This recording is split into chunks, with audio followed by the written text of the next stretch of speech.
how much significance with regards to cybersecurity has the Internet of Things been causing problems, do you think?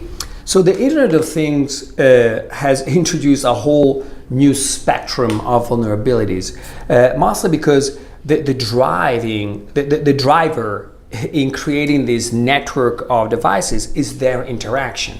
Just having Alexa or whatever other personal assistant is not very useful if you cannot control the lights, control the speaker, turn on the TV. So a lot has been done in order to have these various devices talk to each other. The problem is that these devices are made by different manufacturers with different standards, and so in order to talk to each other, they try to make them as open as possible, which is great. Openness is a great property because it allows interoperation, but oftentimes this doesn't go hand in hand with security. And so the resulting problem is that you can have, for example, an Alexa being influenced by a speaker that is under the control of the television that is actually networked, and somebody just logged it into that and is able to play a sound that tells Alexa to open the door, and suddenly the apartment is unlocked. So these interactions are not well understood. We understand systems, distributed systems, in terms of how they talk, for example, on a network base. I send you a web request, you send me a web page, I send you some data, you send me the result of a query, and things like that. We understand that. But now we have interactions that we never considered before, like vocal interaction, light interaction, temperature interaction. So these are not well understood and might cause problems. Without mentioning the fact that oftentimes the firmware that runs on these devices is not well developed and has vulnerability of its own. So we have more surface, new interactions. It will take a while before we master how to have this Internet of Things in a secure way. How would you try to sell getting into cybersecurity to someone who is trying to decide what they wanted to do for a career? I mean, what would you say to them? To sell cybersecurity education to somebody, I would say this is the most fun environment that you can imagine. Your opponent is not just a difficult problem. Like, if you're designing, a search algorithm, it's a difficult problem.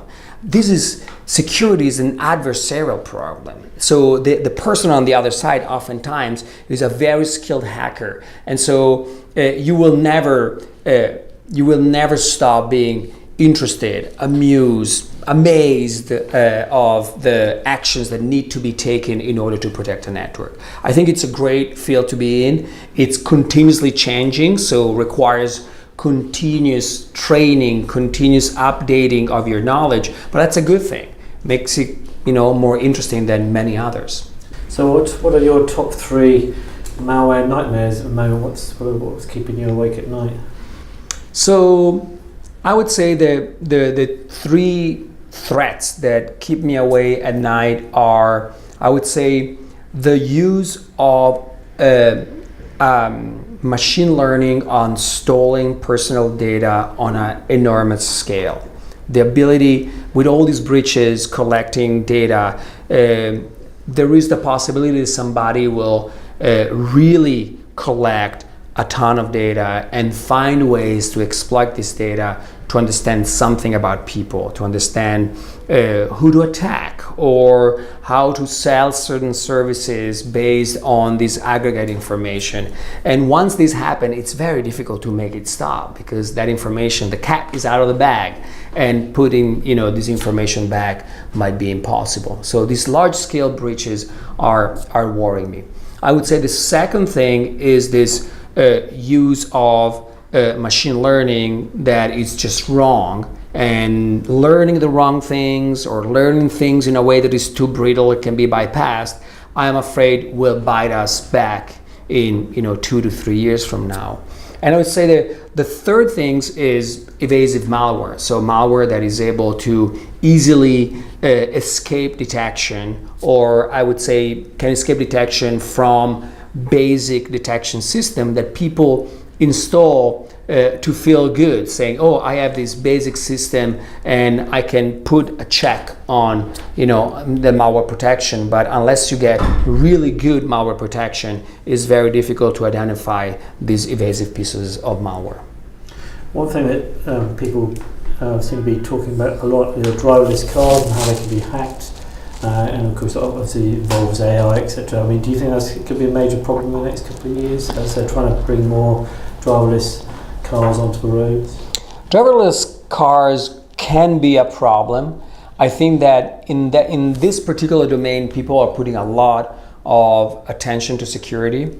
The problem is, once again, that the attacks that I've seen that worry me exploit this adversarial machine learning, where if I have a way to understand how a car learned that a certain sign is a stop sign, I can actually slightly modify that stop sign with something as small as a sticker in order to make it recognize as something completely different, with obvious security consequences, physical security consequences.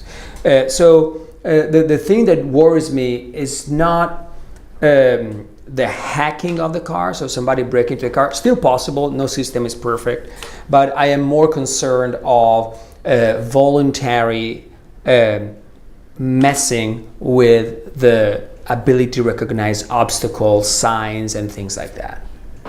So what's exciting you at the moment about cybersecurity? Oh, that's a good question. What's exciting right now in cybersecurity?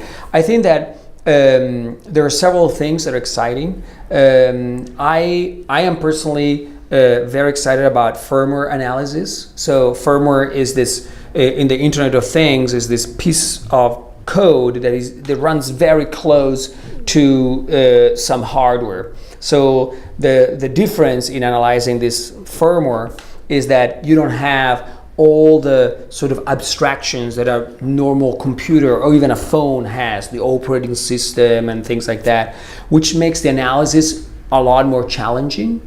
Usually you don't have the source code, so you have to operate at the binary level, which is more challenging. So finding problems in firmware, it's something that requires new approaches, new skills, and for me that's very exciting. Now, for years, security seemed to be a bit of a bolt-on extra with a lot of companies. Have you seen that change now? Are companies starting to take it a bit more seriously because of all the breaches and the higher profile? Companies have definitely taken security more seriously. Part of it is the recent introduction of the GDPR, which is this law that really tries to protect the personal information of a company's customers. And this prompted a lot of people to really rethink the way in which they collect, store, and use this data, which has huge security implications. You hear about these breaches all the time. Now these breaches have serious, or might have serious consequences, and they have to be reported. You cannot, pretend it didn't happen, and therefore you want them not to happen in the first place. That priority created, I think, a big push for better, more comprehensive security solutions that are really trying to prevent these breaches from happening. I remember attending a lecture by Grady Bush. I don't know if you... I know Grady Bush. Yeah.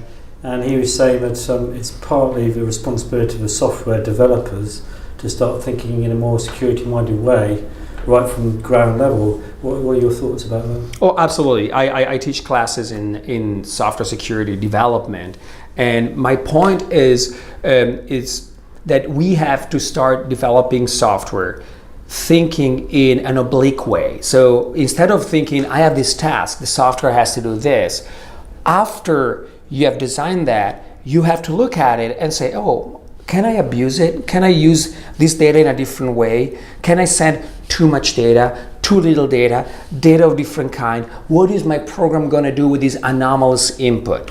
So being able to look at this and understand the implications of data that you didn't foresee is very important, because that's exactly what a vulnerability analyst, which will be a hacker that tries to find a vulnerability, tries to do. When I look at software and I have to find a vulnerability, I try to think the developer, what assumptions did he or she make? And I try to take that assumption and try to break them.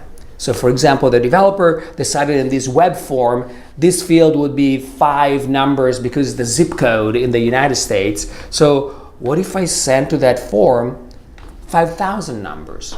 I started, my assumption is that the guy assumed that, the zip code could only be 5 numbers. But if I send 5,000, I might overflow some piece of memory. I might use this to take control of the program or to cause some side effects that would leak particular information. Talking a little bit more about software developers, one of BCS's big bugbears is trying to encourage greater professionalism within the IT industry, because doctors and lawyers, they all have a certain set of standards and they can be struck off and not able to practice. Do you think there should be a bit more of a voluntary code of practice within the IT arena, trying to get people, particularly software developers, thinking more along the lines of security and make it more a professional code of ethics? What are your thoughts on that? I think so. I think that, for example, at UCSB, at my university, we teach an ethical course for engineering, for engineers in the College of Engineering.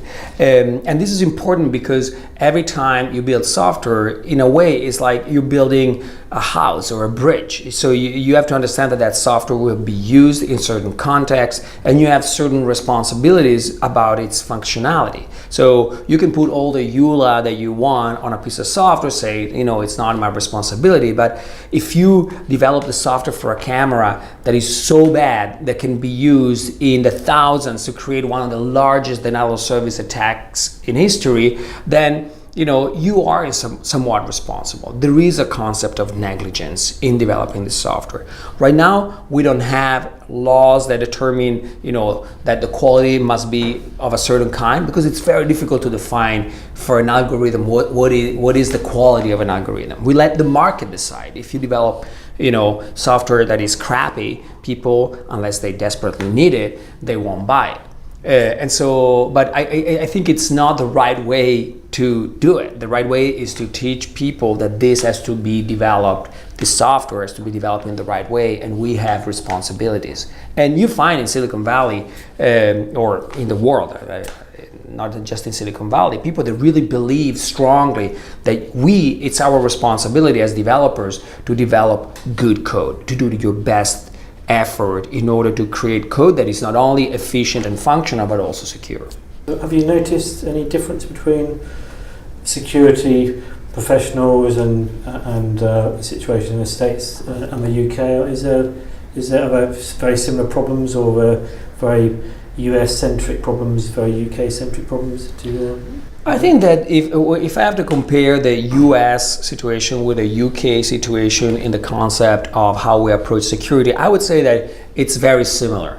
I think that the difference is not really in the geographic region, but it's more in sort of where you are as a company.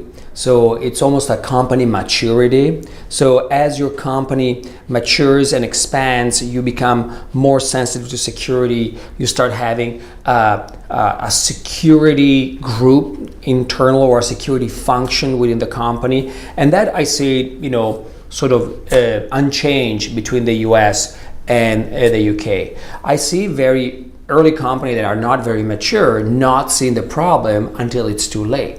That's a problem that I think the US and the UK share. In fact, you hear horror stories about hospitals, being compromised by ransomware in the UK and in the US as well. So I think that is really a security maturity issue for these companies, and not as much, just a general UK versus US culture.